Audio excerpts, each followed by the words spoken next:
Shalom, puji Tuhan. Sore hari ini satu hal yang indah jika kita bisa sama-sama mendengarkan kebenaran firman Tuhan sebentar lagi, di mana sudah lama saya tidak merekam secara visual atau gambar ini. Biasanya hanya suara. Hari ini kerinduan saya untuk supaya jemaat bisa melihat muka saya, meskipun hanya melalui mungkin melalui handphone.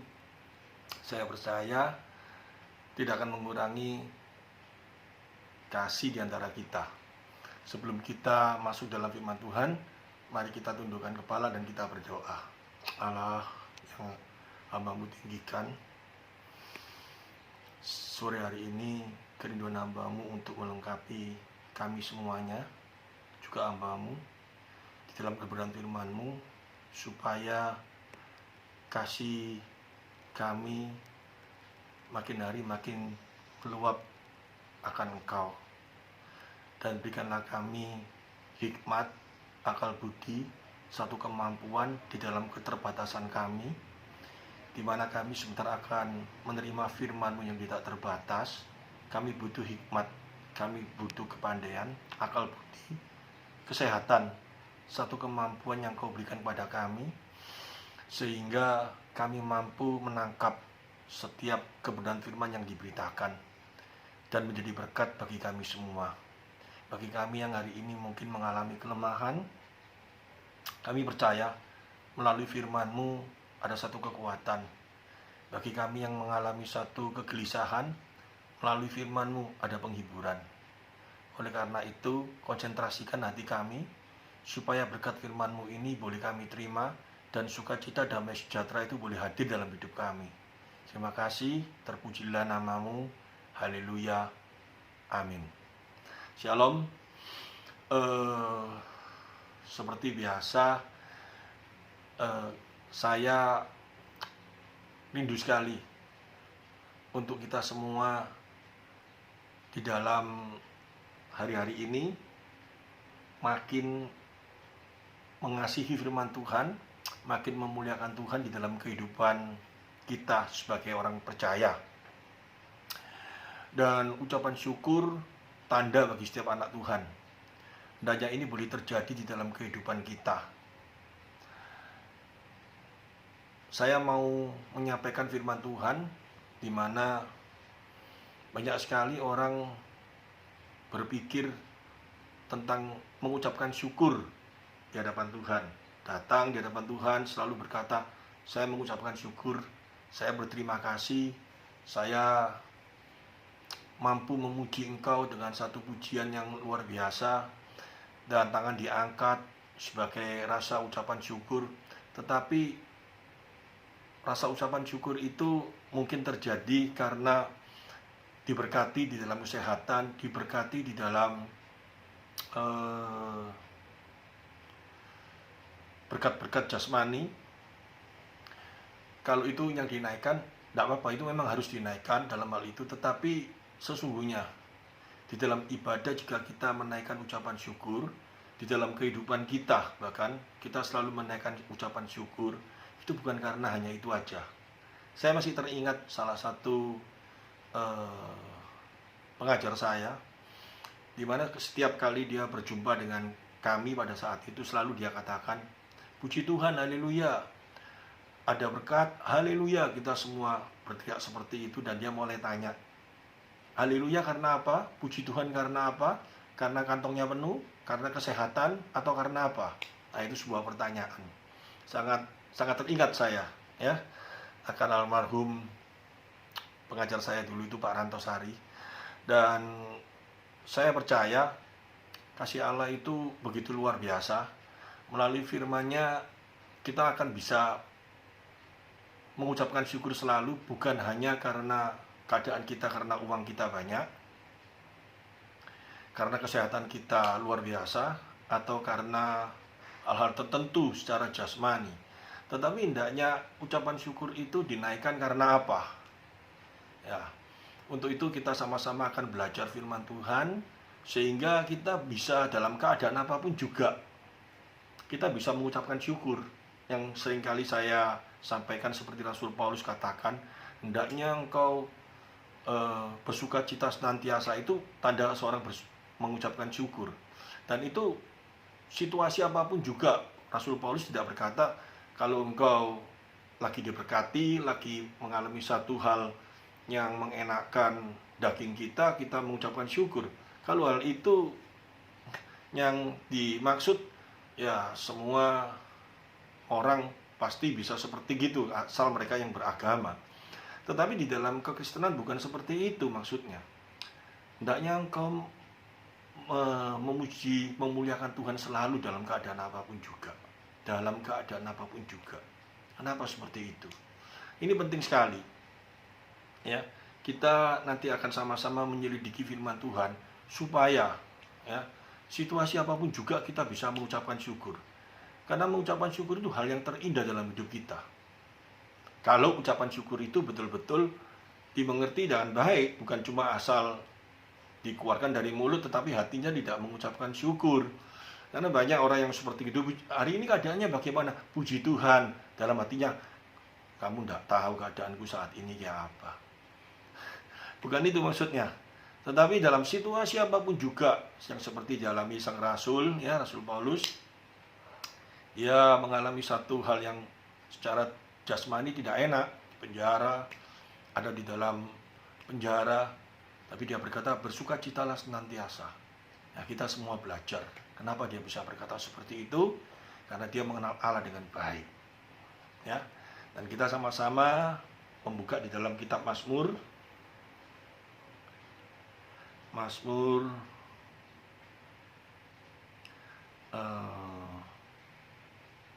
Cukup panjang saya bacakan, tapi kita semua akan menerima berkat. Mazmur 135 ayat 1 sampai dengan 21. Mazmur 135 nanti akan saya bagi beberapa tahap ya. Ayat 1 sampai dengan ayat 2 saya bacakan. Pujilah nama Tuhan, pujilah hai hamba-hamba Tuhan. Ini sang pemazmur ingin mengajak ya, melalui ayat ini ya, melalui ayat ini, ayat 1 dan 2 ini, mengajak hamba-hamba Tuhan yang melayani Tuhan untuk menyembah. Dan di ayat 1 sampai ayat 3 ini dia katakan, hai orang-orang yang datang melayani di rumah Tuhan. Jadi hamba-hamba Tuhan, orang-orang yang melayani di rumah Tuhan, dimulai dari kita ya, yang ini dikatakan, haleluya, pujilah nama Tuhan, pujilah hai hamba-hamba Tuhan. Ditegaskan, hai orang-orang yang datang melayani di rumah Tuhan, di pelantaran rumah Allah, Allah kita. Pujilah Tuhan, sebab Tuhan itu baik. Bermazmurlah bagi namanya, sebab nama itu indah. Ini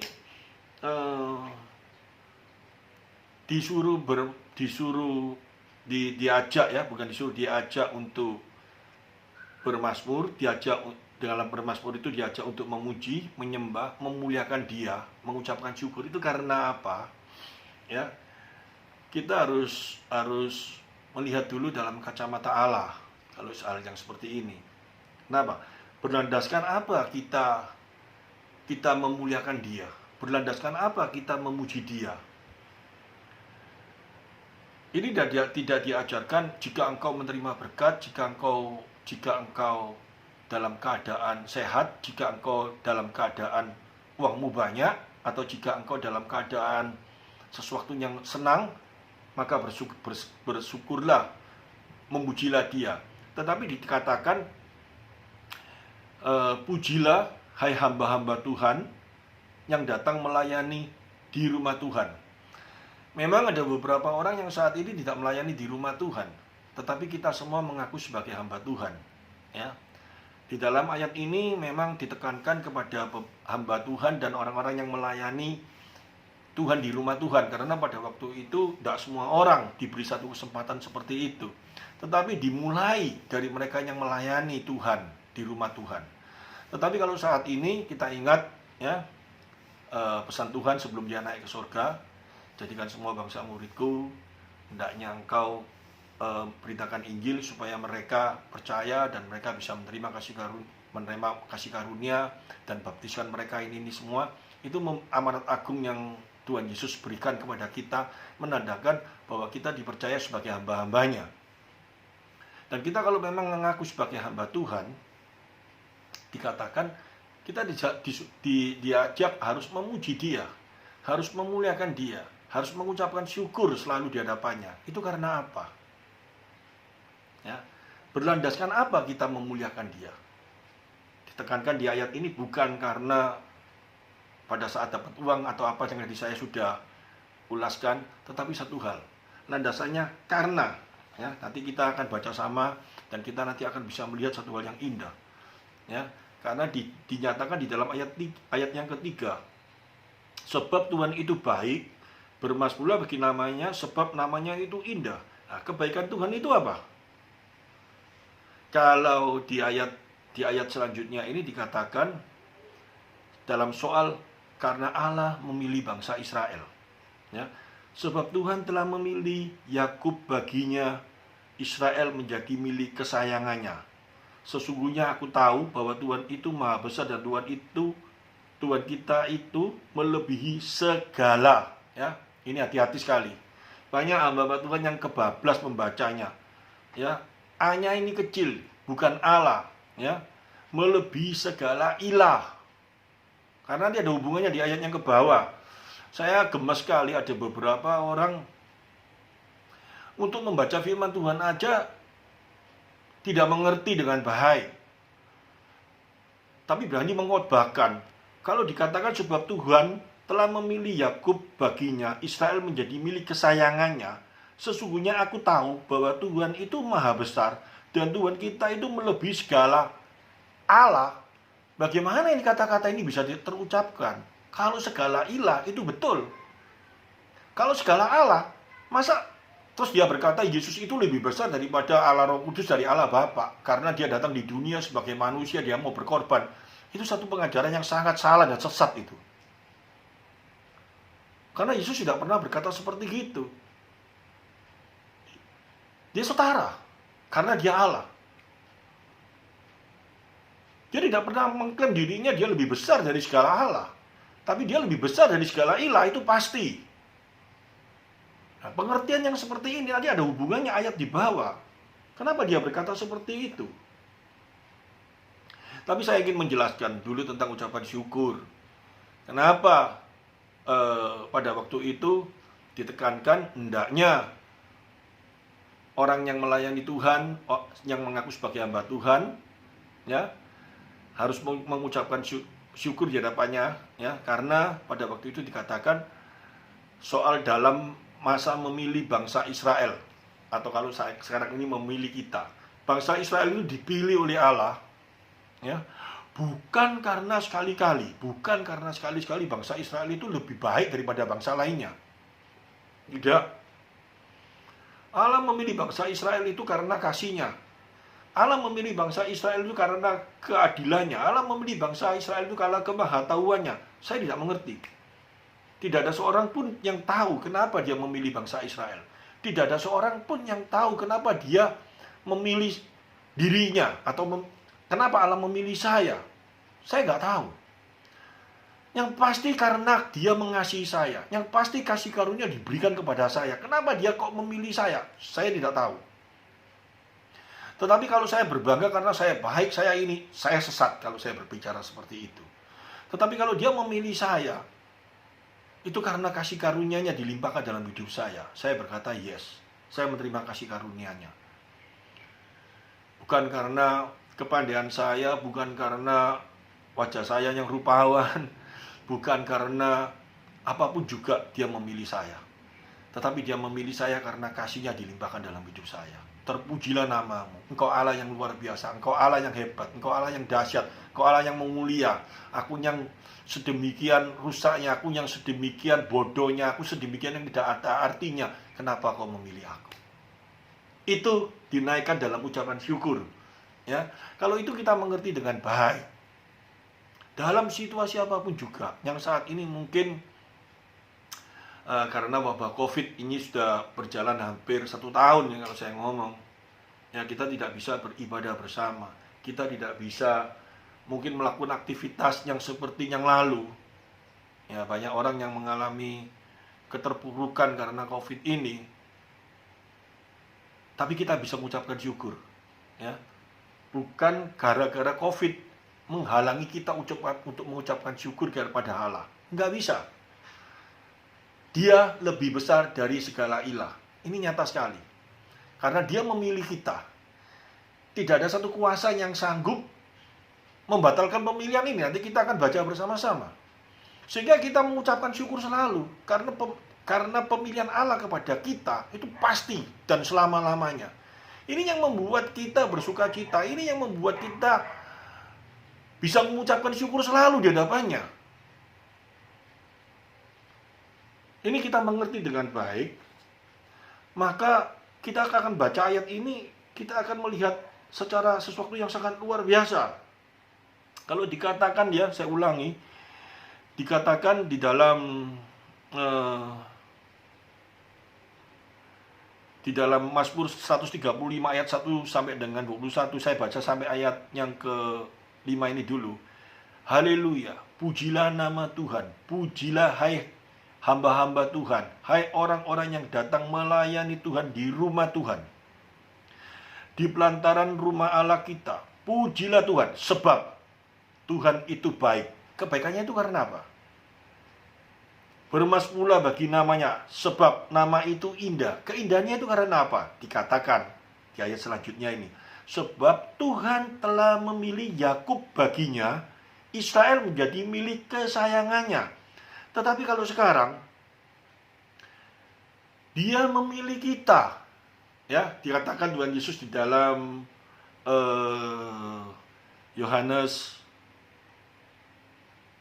Injil Yohanes pasal 10 ayat 28, dan aku memberikan hidup yang kekal kepada mereka, dan mereka pasti tidak akan binasa sampai selama-lamanya, dan seorang pun tidak akan merebut mereka dari tanganku. Ini yang Tuhan Yesus katakan bagi setiap orang percaya.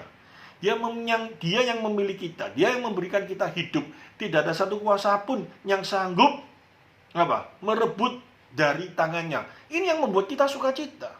Karena kepastian hidup kekal, kepastian kita telah ditebus olehnya, membuat sukacita yang sangat luar biasa dalam hidup kita.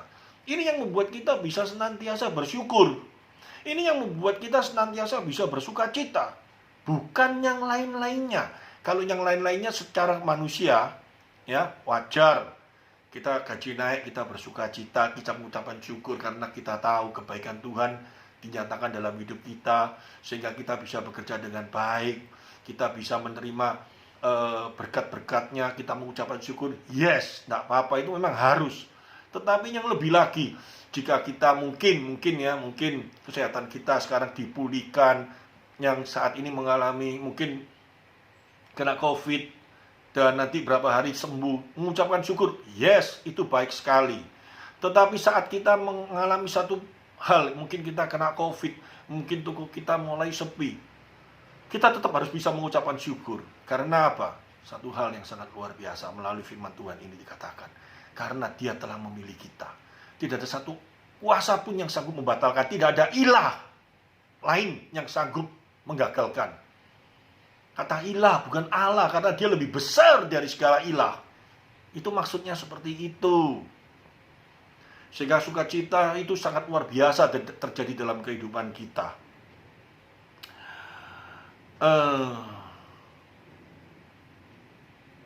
Dan kita tahu juga kok, ditekankan oleh Rasul Paulus pada dia menulis kitab Roma bagi orang-orang Kristen yang ada di Roma. Dia berkata apa?